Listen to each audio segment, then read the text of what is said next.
오늘 말씀은 이사야서 23장 말씀입니다. 오늘 두로의 교만에 대해서 함께 살펴보려고 하는데요. 오늘 본문의 말씀에 보면 두로라는 지역이 나옵니다. 이 두로의 지역의 심판에 관해서 말씀하고 있는 내용이 오늘 본문 내용입니다. 오늘 말씀의 지명이 되는 이 두로라는 곳은 가나안 땅 해변 북쪽 지중해 동해 쪽에 있는 바닷가에 있는 고대부터 유명한 아주 성읍 중에 하나였습니다. 그리고 시돈과 함께 이제 베니게라는 나라를 이루고 항해권과 또 무역권을 장악해서 번영을 이루었습니다. 제가 지도를 준비했는데요. 함께 보시면 여기에 빨간색으로 부분 동그라미 친 부분이 두로입니다. 그리고 그 위에 시돈이라는 도시가 같이 있죠. 이 두로와 시돈을 같이 묶어서 이야기를 하는데요. 이 두로라는 지방이 저렇게 점 하나 찍혀 있는 곳인데 뭐가 그렇게 번영하고 부자가 되었나라고 보니까 다음 그림을 보시면 저기 동그란 곳에 동그랗게 표시된 곳을 통해서 이제 유럽 쪽으로 보니까 무역을 했어요. 그래서 많은 물질이 이 두로라는 곳에 모이고 번영하게 되었습니다. 지금으로 말하면 싱가포르나 홍콩 같이 도시였지만 아주 많은 부가 모였던 것이 이제 두로였습니다. 오늘날의 모습도 준비했는데요. 한번 보시면 저기 이제 오늘날의 두로예요. 지금 오늘날을 보아도 아주 번영해 보이죠. 네, 됐습니다. 이처럼 이 두로는 예전부터 아주 무역으로 인해서 엄청난 부를 이루고 크게 강성했던 곳이었습니다. 예전부터 이스라엘과는 여러 가지 관계를 맺었던 곳이에요. 다윗과 절친하였던 두로왕 히람이 이제 솔로몬 때에 성전을 짓는다는 얘기를 들으니까 백항목이라는 아주 고급 재료를 보내서 성전을 짓도록 도와주기도 하였죠. 이처럼 이 두로라는 곳은 번성하였고 강성한 곳이었고 이스라엘과 가까운 곳이었는데, 근데 문제는 이 두로가 무역으로 아주 큰 경제적인 부여를 이루고 큰 부를 쌓으니까 교만하였다는 것입니다. 아주 크게 교만하였는데 에스겔서에서도 이 두로의 심판에 대해서 얘기하고 있어요. 근데 이 에스겔서에서 보니까 두로가 얼마나 교만하였는지 에스겔서 28장 2절 말씀에 보면, 인자야 너는 두로 왕에게 이르기를 주 여호와께서 이같이 말씀하시되 내 마음이 교만하여 이르기를 나는 신이라 내가 하나님의 자리 곧 바다 가운데 앉아 있도다. 내 마음이 하나님의 마음 같을지 할지라도 너는 사람이요 신이 아니거늘이라는 말씀이 있습니다. 이 두로라는 나라가 얼마나 교만했던지, 나는 이 바다의 신이다. 하나님과 같은 바다의 신이다. 내가 이 세상에 부족한 것이 무엇이 있겠느냐라고 할 정도로 아주 크게 번성하고 많은 부를 이뤘던 것이 바로 이 두로였습니다.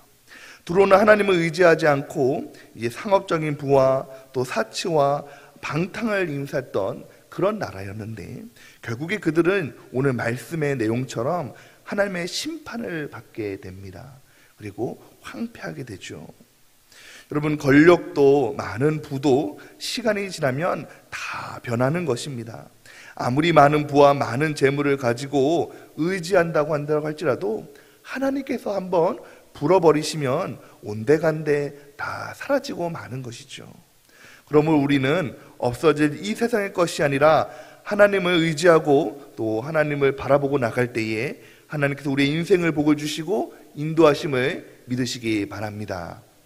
오늘 말씀을 통해서 몇 가지 교훈을 살펴보려고 합니다.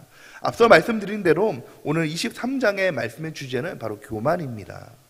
첫 번째로, 하나님은 인생의 모든 일을 주관하시며 교만한 자를 꺾으십니다. 우리 8절과 9절 말씀을 함께 다시 읽겠습니다. 면류관을 씌우던 자여, 그 상인들을 고관들이요, 그 무역사들은 이 세상의 존귀한 자들이었던 두로에 대하여 누가 이 일을 정하였느냐? 만군의 여호와께서 그것을 정하신 것이라. 모든 누리던 영화를 욕되게 하시며 세상의 모든 교만하던 자가 멸시를 받게 하려 하심이라.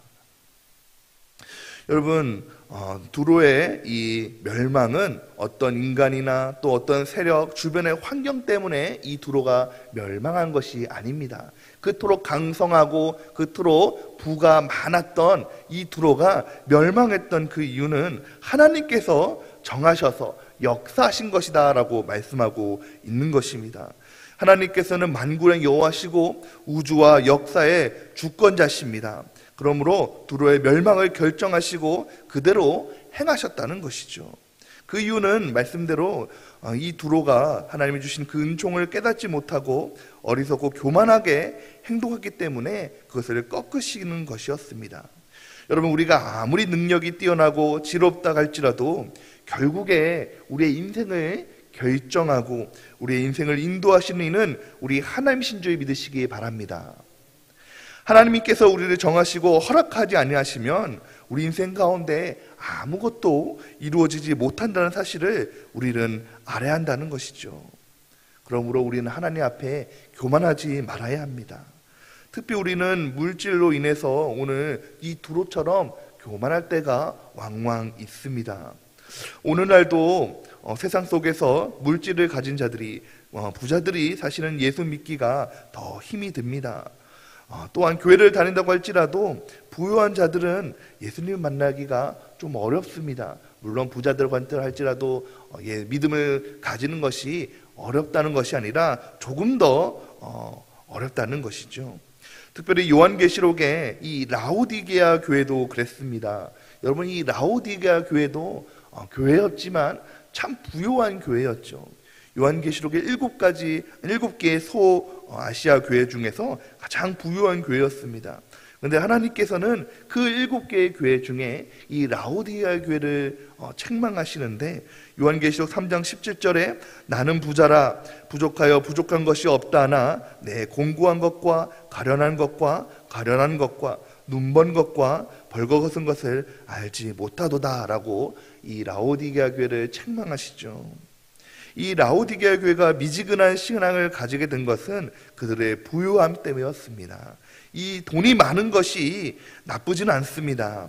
그러나 돈이 많다 보면 이 돈 때문에 교만의 계기가 되고 하나님의 중심이 아니라 돈의 중심이 되므로 우리는 조심해야 된다는 것입니다.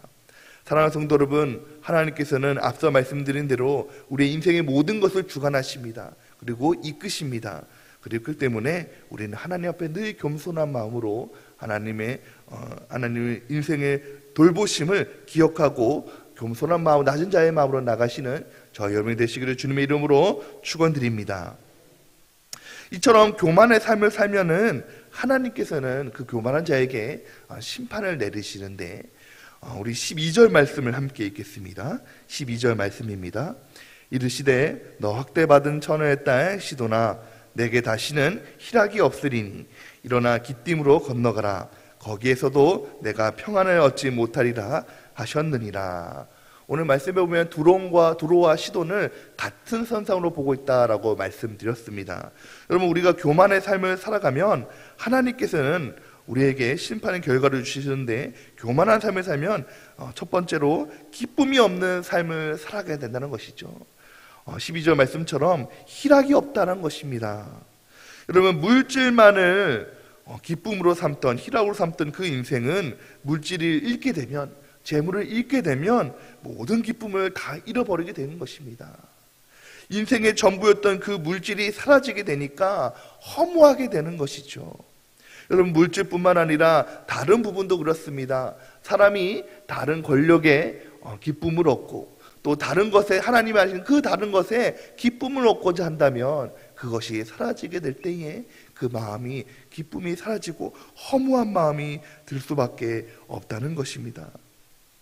그 세상에, 하나님이 아닌 세상의 그 어떤 것을 마음에 우선으로 둘 때에 교만의 원인이 되고 결코 인생의 참 기쁨의 원인이 될 수 없다는 것이죠.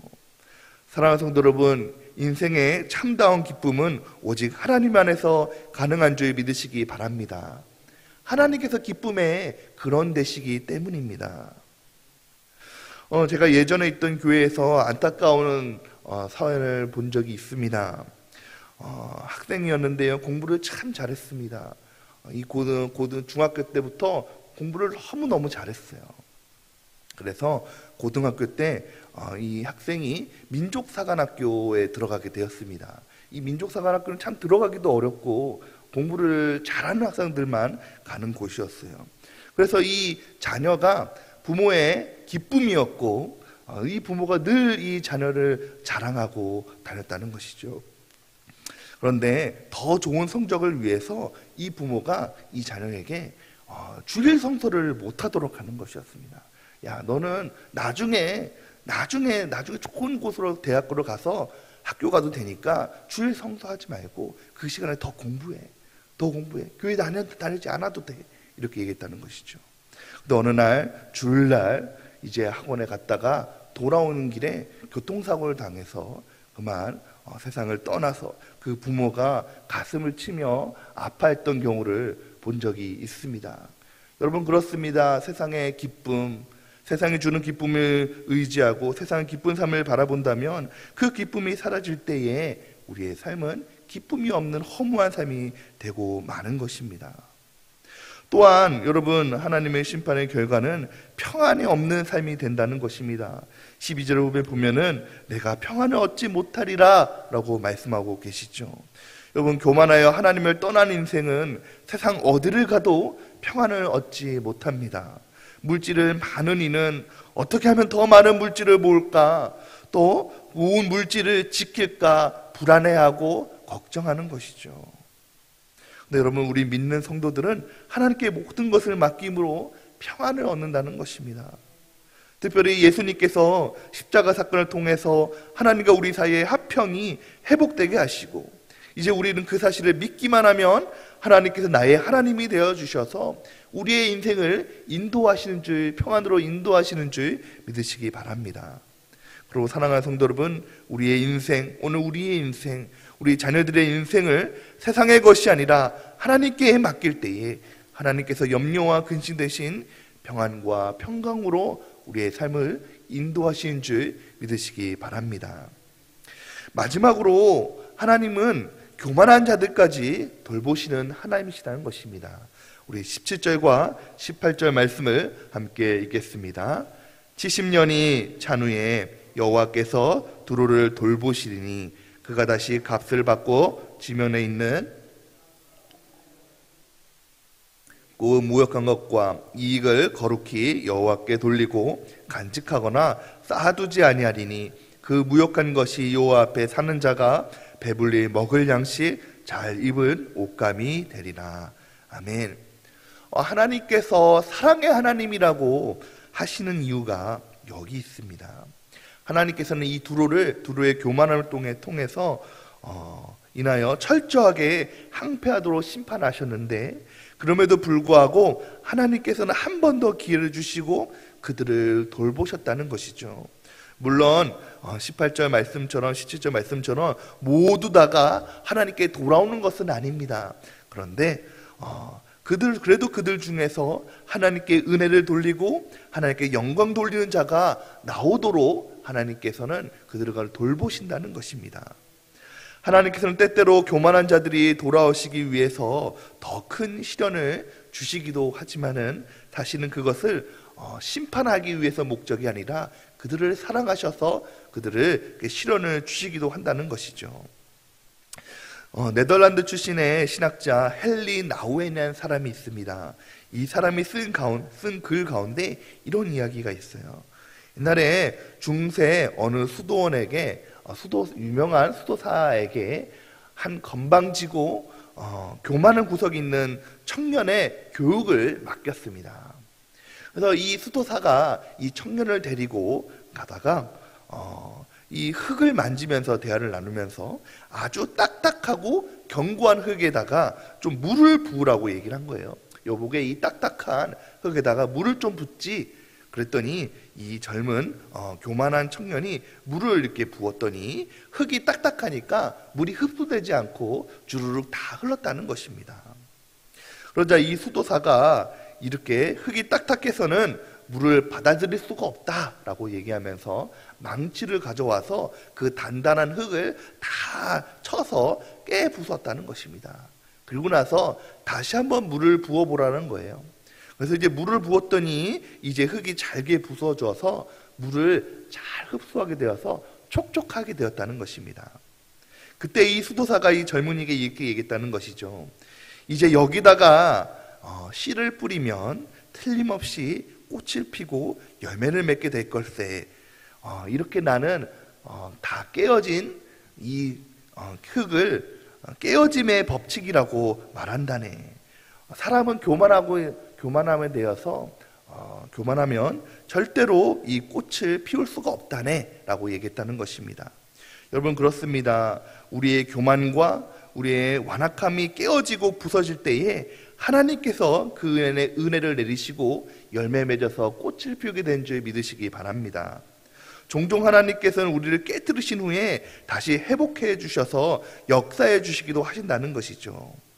사랑하는 성도 여러분, 바라기는 오늘 말씀을 교훈 삼아서 우리의 삶을 비추어 보기를 소망합니다.